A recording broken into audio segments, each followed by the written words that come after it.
নমস্কার বন্ধুরা, গ্রীষ্মকাল মানেই তো পাকা বেলের শরবত খাওয়া। সেই হিসাবে বেল ফাটালাম, কিন্তু বেলটা পচা। সেকেন্ড অপশান কাঁচা আমের একটা ভর্তার রেসিপি আজকে শেয়ার করছি আপনাদের সঙ্গে।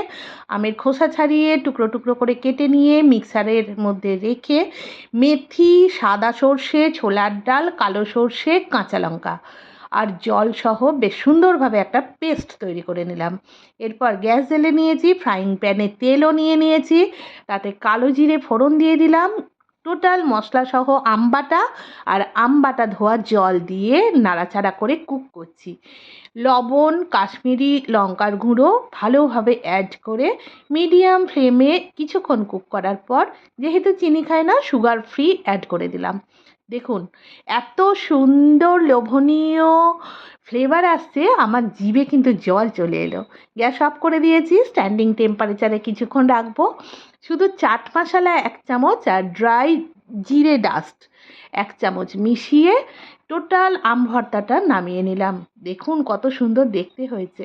হ্যাঁ, গ্রীষ্মকালে গরম ভাতে শেষ পাতে এরকম আম ভর্তা নিয়ে ভাতের সঙ্গে মাখিয়ে খাওয়ার মজাই আলাদা। একবার ট্রাই করুন।